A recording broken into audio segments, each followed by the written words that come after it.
Beard rechargeable है wall company का। इसमें कस्टमर की कंप्लेन है कि ब्लेड टूट गई है।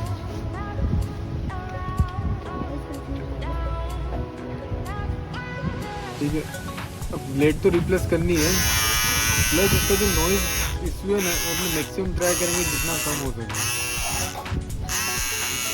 तो ब्लेड के अलावा इसके अंदर नॉइज किन किन रीज़न से आता है वो अपना चेक करेंगे, उसका सॉल्यूशन मैं इसमें बताऊंगा आपको।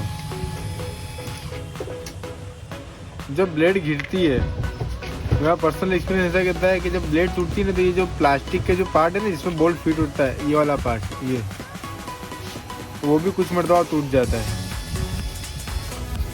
कभी ऐसे ब्लेड को पकड़ के रखो, बोल्ट ओपन करो, इसको धीरे से अंदर करो।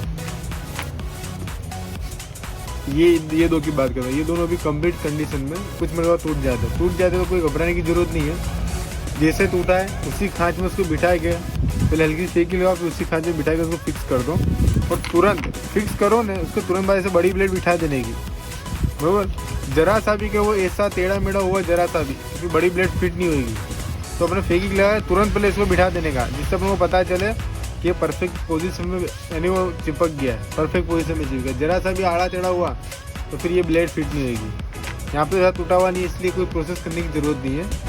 ठीक है, अब दूसरा, बड़ी ब्लेड टूटी हुई है, इसकी छोटी ब्लेड ओके कंप्लीट कंडीशन में, छोटी ब्लेड की अपने धार करके ये ब्लेड चला लेंगे। ठीक है, जो बड़ी ब्लेड जो टूट गई है वो अपने दूसरी डाल देंगे, ये बड़ी ब्लेड। ठीक है, अब दूसरा, ये जो सबसे इम्पोर्टेंट पार्ट है कि भाई नॉइस क्यों आता है। तो किसी भी चीज़ को रिपेयरिंग करने से पहले उसका वर्किंग समझना बहुत ज़रूरी है। वर्किंग में क्या है कि भाई ये मोटर है, मोटर चलती है, मोटर की शाफ्ट किसको चलाती है, ये जो इंदर बीच का जो पार्ट है यहाँ पे आती है, बीच का पार्ट पे जो है मोटर की शाफ्ट इसको ऐसे से करती है। तो देखो जैसे वो ऐसे यूं करती है इसको, तो आप देखो ध्यान से, छोटी ब्लेड को ऐसे पकड़ लेगा स्टेडी। अब देखो ये सिर्फ प्लास्टिक का पार्ट हल्का है,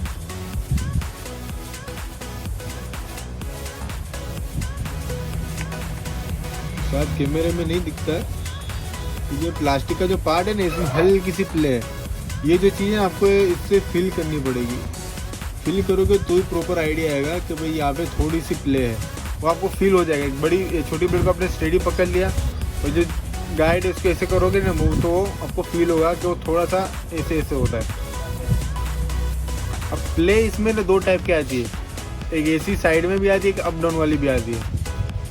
इसके अंदर अप डाउन वाली है ना के बराबर एकदम नॉमिनल है, और जो साइड की जो है ना वो प्ले आइडेंटिकल है, जो अपने को महसूस होता है, फील होता है। ठीक है,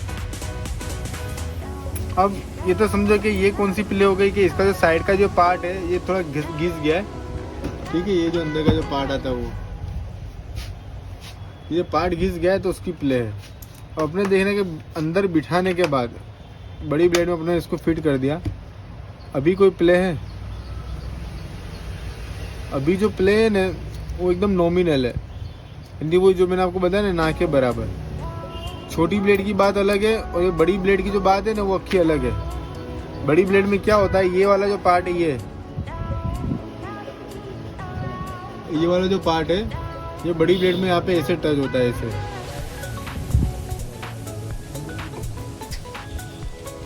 ठीक है, तो पे नॉमिनल प्ले है। तो अब हम क्या करेंगे प्रोसेस में मैं आपको बता देता हूँ। और छोटी ब्लेड में कौन सा पार्ट टच होगा, ये अंदर वाला जो नहीं, जो ठेसी जो है जो उपसा हुआ है, स्लाइड जो हाई थोड़ा सा ऊपर है, ये वाला जो पार्ट है ये छोटी ब्लेड में टच होता है।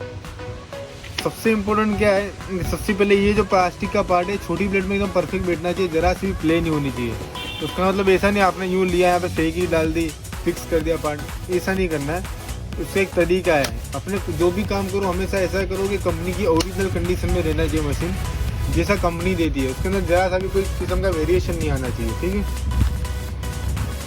अब ये समझो तो ब्लेड की बात हो गई, लेकिन सबसे इम्पोर्टेंट चीज़ क्या है वो मैं आपको बताऊँ कि ये जो मोटर की जो शाफ्ट है ये किसको मूव करती है, ये प्लास्टिक वाले पार्ट को। कुछ मरतबा क्या होता है, जो शाफ्ट जिसको ये मूव करती है ना ये पार्ट को, तो यहाँ पे भी खड्डा हो जाता है, ये भी घिस जाता है, ये वाला पोर्शन,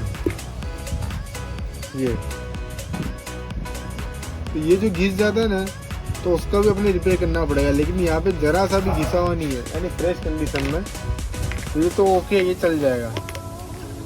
अब खाली आप प्रोसेस देख लो मैं क्या करता हूँ। जैसे कि मैंने आपको सबसे पहले बताया कि इसमें साइड वाली प्ले है, ऐसे साइड में, तो कुछ करना नहीं है, सिंपल है। कोई भी ऐसा छोटा सा आप डिसमिस ले लो, माइनस वाला, फेविक्विक लिया, ठीक है। अब ये जो ठेसी जैसा पार्ट जो साइड में ये उपसा हुआ है, यहाँ पे हल्का सा आपको ऐसे ही सिर्फ टच करना है। थोड़ा ज़्यादा हो गया, इसमें क्या फेविक्विक थोड़ा ज़्यादा आ गया, फेविक्विक थोड़ा कम लेना है। यहाँ पे थोड़ा चढ़ा दिया, ठीक है। फिर यहाँ पे भी है, जितने भी इसके ऐसे जो पार्ट है वहाँ पे सब में अपने आजू बाजू एक की लेयर चढ़ा देनी है। क्या करना है, यानी हम क्या करेंगे इसके अंदर, ये समझो कि भाई यहाँ पे ऐसे गैप हो गया है, खड्डा आ गया है, तो खड्डे में क्या कहते हैं अपने, वन बाय वन अलग अलग लेयर चढ़ा देनी है। ये लेयर से क्या होगा कि वो जो गैप जो है वो गैप अपना फिल हो जाएगा। अपना मेन जो टारगेट है वो गैप को फिल करना है।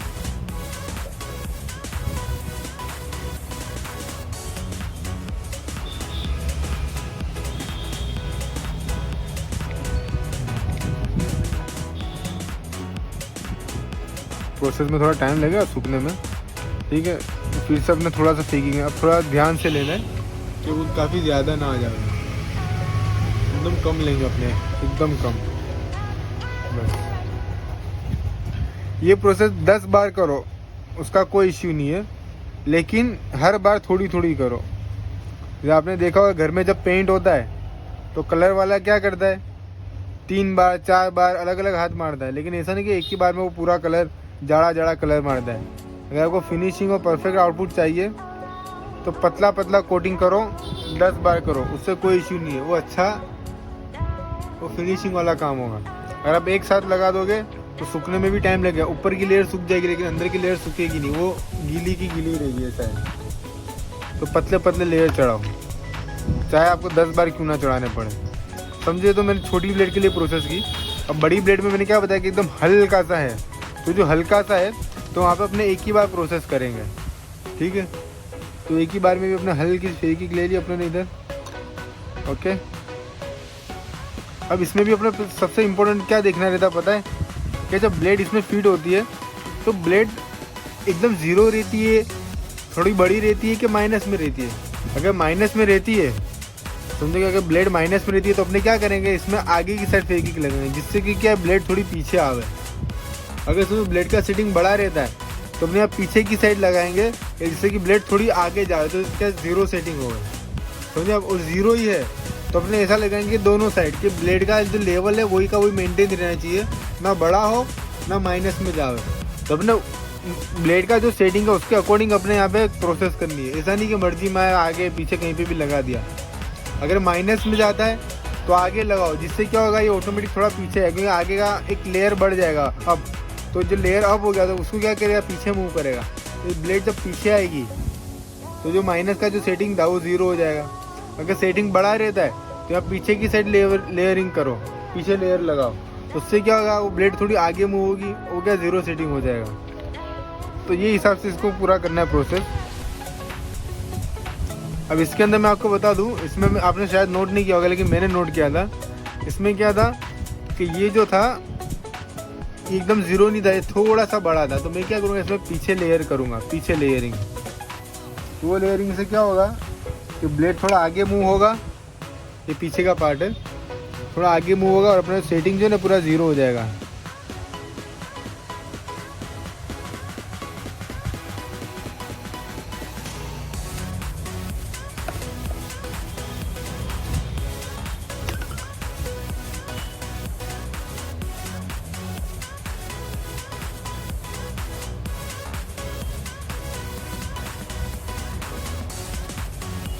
और ये प्रोसेस तो हमें चालू ही रखनी है, कि उसमें क्या थोड़ा छोटी ब्लेड वाली जो प्रोसेस मैंने आपको बताई उसमें थोड़ा क्या है कि गैप ज़्यादा है,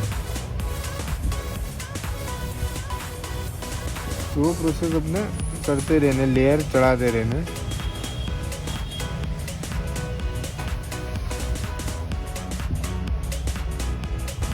ठीक है,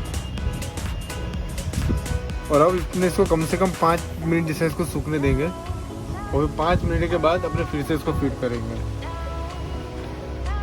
और ये बिटवीन का आपको डिसाइड करना है कि भाई इसमें कितने लेयर चढ़ाना है आपको, बराबर। जब तक आपको ऐसा लगता है कि भाई लेयर चढ़ाने चाहिए तो वहाँ तक आप लेयर चढ़ाते रहो पतले पतले।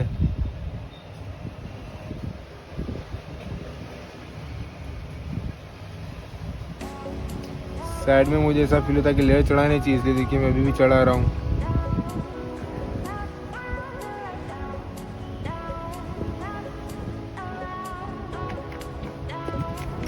इसको सूखने दो।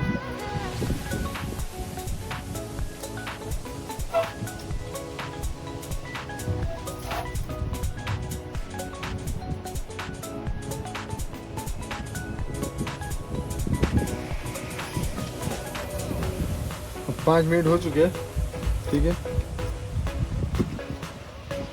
अब अपने फाइनल फिटिंग पे आते हैं, असेंबली।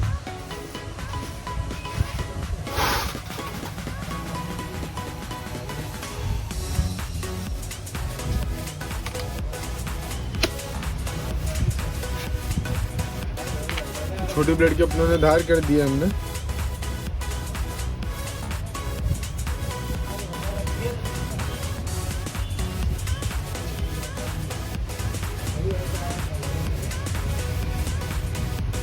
ये छोटी ब्लेड कंपनी शार्पनिंग हो चुकी है, बड़ी ब्लेड तो न्यू है इसलिए कोई इश्यू नहीं है इसमें।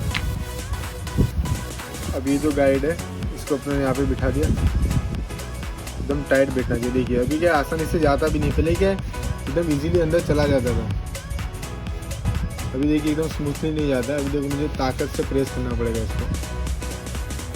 यानी अपनों ने जो प्रोसेस की वो जिसने वर्क किया है, ठीक है। जो गैप जो था इंटर वो गैप फील हो गया है, ठीक है। लेकिन फ्री पे ये हो जाने के बाद अपने एक एक्स्ट्रा प्रोसीजर में अपने क्या करते हैं वो मैं आपको बता दूं। हल्की सी सिर्फ एक माइनर एक टीपा जैसा, टीपे से भी कम, हल्का सा इधर दे दिया, हल्का सा इधर दे दिया। इसको पूरा फिक्स नहीं करेगा ये क्या करेगा समझो कि जो थोड़ा बहुत अगर जो गैप रह गया है उसे पूरा फुलफिल कर देगा, ठीक है।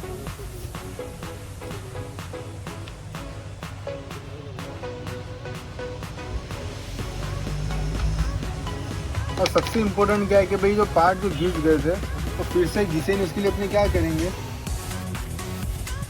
ये जो पार्ट है यहाँ पे हल्का सा अपने ग्रीसिंग कर दिया।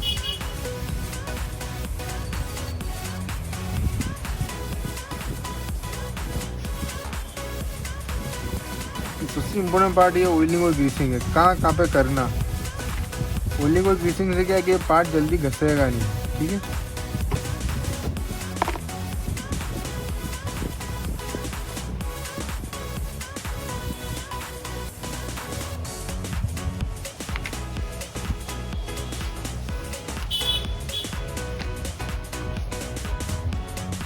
ये थोड़ा थिक ऑयल है, अपने 1-2 टिपे इसके अंदर डाल दिए, 1-2 टिपे इसके अंदर डाल दिए, ऑटोमेटिक बाहर आता रहेगा, उसमें कोई घबराने की बात नहीं है। और ये जो प्लास्टिक है वहाँ पे अपने थोड़ा थिक ऑयल नाखा है, लेकिन जो ब्लेड जहाँ पे मूव करेगी वहाँ पे अपने पतला ऑयल ही नाखना है, ठीक है। और अब इसमें अपने जो प्रोसेस कहाँ की थी, पीछे की साइड। तो एक बात हमेशा ध्यान रखो, जिस साइड अगर अपने प्रोसेस की है पहले वो वाला पार्ट पहले बिठाने का। जैसे समझो कि पीछे की साइड अपने प्रोसेस की है तो पहले मैं इसका पीछे का पार्ट बिठाऊंगा। यानी देखो ब्लेड को क्या किया मैंने, थोड़ा आगे रखा है, फिर इसको ऐसे दबा के बिठा दिया, ये बैठ गई। अगर समझो मैंने आगे रख के ना पीछे से बिठाऊंगा तो क्या होगा, जब घसाएगा वो जब ऐसे बैठेगा ना, ऐसे घसा के, तो ये जो इसका जो पूरा अपने जो प्रोसेस किया है ना यहाँ का, जो पूरा जो एक लेयर जो अपनों ने चढ़ाया है पूरा का पूरा लेयर एक साथ घिस के निकल जाएगा ब्लेड से। तो अपने क्या पहले ये वाला पार्ट बिठा दिया और आगे से बिठाएंगे, ठीक है। ये पूरा कंप्लीट हो गया। यहाँ पे भी थोड़ा ग्रीसिंग कर देते अपने, यहाँ पे भी थिक वाला ऑयल, जाड़ा वाला, यहाँ पे पतला, यहाँ पे पतला ऑयल, यहाँ पे जाड़ा ऑयल, यहाँ पे अंदर भी जाड़ा ऑयल, ठीक है। और ये जो शाफ्ट जो मोटर है, मोटर की जो पुली आती है वहाँ पे अपने थोड़ा सा 1-2 टिपे जाड़ा ऑयल डाल देते हैं।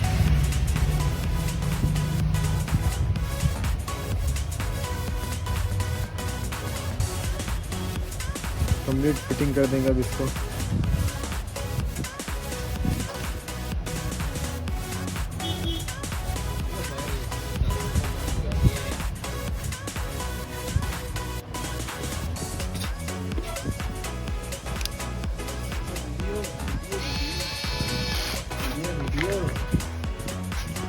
आ रहा है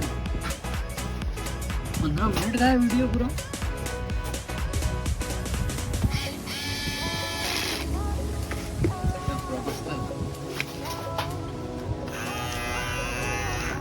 आवाज़ भी साइलेंट हो गया। पहले जितना नॉइज़ आता था तो वो इतना नॉइज़ नहीं है, ठीक है। कंप्लीट स्मूथ वर्किंग हुई है इसका। अभी आगे भी अपना ऑयल रखना बाकी है, यहाँ पे 3 की ऑयल डाल देना, ठीक है। कस्टमर को क्या गाइड करना है, जब भी कटिंग करो, कटिंग से पहले 3 की ऑयल इधर, एक इधर, एक इधर, तो 1-2 ड्रॉप यहाँ बीच में डाल देना। इससे क्या है, मशीन की ओवरऑल लाइफ अच्छी रहेगी, बैटरी बैकअप भी अच्छा चलेगा और कटिंग भी अच्छी स्मूथली होगी।